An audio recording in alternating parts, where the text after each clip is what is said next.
Main রোডে দাঁড়াবো।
টিএসকিউর সামনে নিয়ে বলে টিএসকিউ ওকে ওকে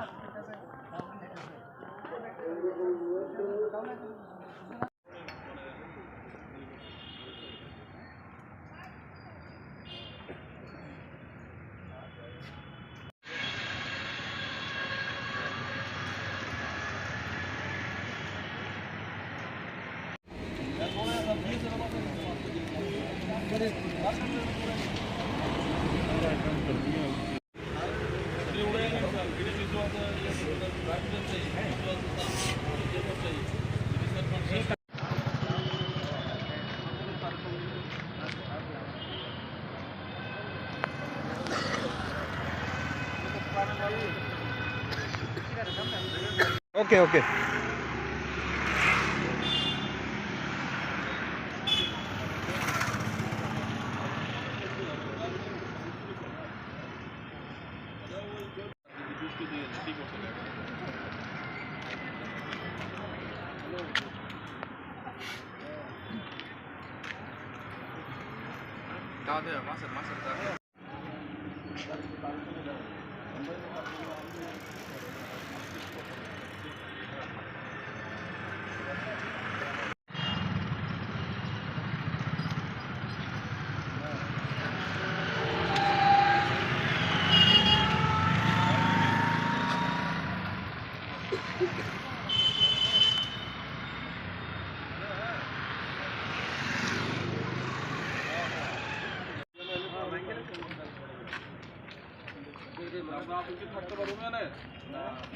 নিরাপত্তা কি আপনার আছে সাধারণ নাগরিকের না?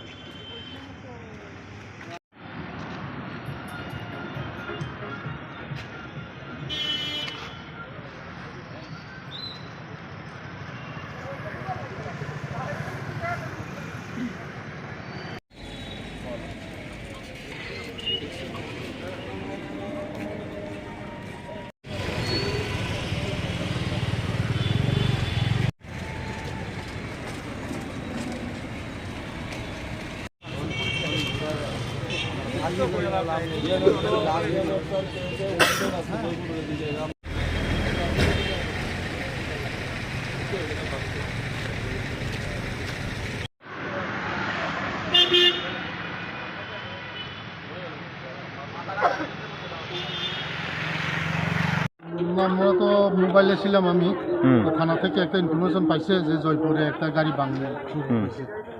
সেটা দেখলাম একটা গাড়ি স্করপিও ভাঙা। গাড়িটা কার ছিল? গাড়িটা এখানে এসে জানতাম পারি যে ত্রিপুরা মোটর ক্যান্ডিডেট সাহলা মিয়া। উনি কি কারণে এই জায়গাতে আইছে? ওনার বাড়ি তো এখানেই, তো এখানে গাড়িটা রাখছিল গাড়িটা প্লেস করে। এখন অবধি এই ঘটনার সঙ্গে মানে জড়িত কাউকে চিন্তিত করা গেছে কি?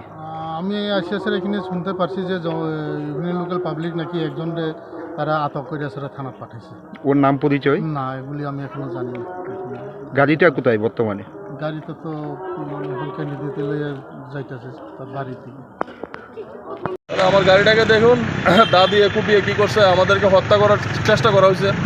দেখুন, আপনি কি কারণে গিয়েছিলেন জয়পুর এলাকায়? জয়পুর এলাকায় থেকে আমার গাড়িটা ড্রাইভারের বাড়ি এখানে নেমে আমি আসছি খালি, তারপরেই আমার গাড়ির উপর অতর্কিত হামলা, দুষ্কৃত দা দিয়ে কুপিয়ে কি করছে দেখুন আমার গাড়িটাকে। কি মনে হয় মানে কোন দলের কর্মী সমর্থক? একজনকে অ্যারেস্ট করেছে, এখন কোন দলের ওকে ধরলেই আপনার বোঝা যাবে যে কোন দলের। নির্বাচনের মধ্যে আপনার পরপর দুবার আপনার উপর আক্রমণ, কি বলবেন বিষয়টা নিয়ে? কি বলবো বলুন, আমাদের তো কোনো নিরাপত্তাই নেই এখন। যখন খুশি তখন দা নিয়ে, মাছের দা নিয়ে বেরিয়ে দেখুন কি করেছে। আমার ড্রাইভারের গায়ে এখানে লেগেছে দা। ঘটনার পর পুলিশের কাছ থেকে কোনো ধরনের সহযোগিতা পেয়েছেন কি? পুলিশ অনেকক্ষণ পরে গিয়েছে, তো আমি এখন পিএসকির কাছে আসছি। তো স্যারকে একটু মানে তাদেরকে একটু ইনফরমেশন, আমরা কি থাকবো আগরতলায়, না আমরা কি করব, আমরা কি থাকতে পারবো এখানে আদৌ, না মানে এখান থেকে চলে যাব, কি করব আমরা এখন? কি মানে পুলিশ হেডকোয়ার্টারের সামনে কোনো ধরনের ধর্ণা বা আন্দোলনের করার? নিশ্চয়ই হবে। এখন আমি আমার নেতৃত্বদের জানিয়েছি, নিশ্চয়ই হবে, কিছু একটা হবে। আমি এখন জানাবো, এখানে আমার পুলিশ প্রশাসনকে আমি জানাবো যে আমার গাড়িটাকে ব্যাঙ্গে দেখুন দা দিয়ে কুপিয়ে কী করেছে, আমাদেরকে হত্যা করার চেষ্টা করা হয়েছে। ধন্যবাদ।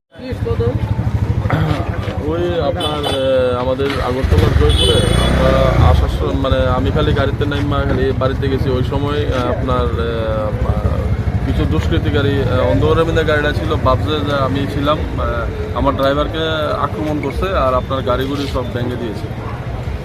কটার দিকে এটা? এটা প্রায় সাড়ে 7টা 15টার দিকে।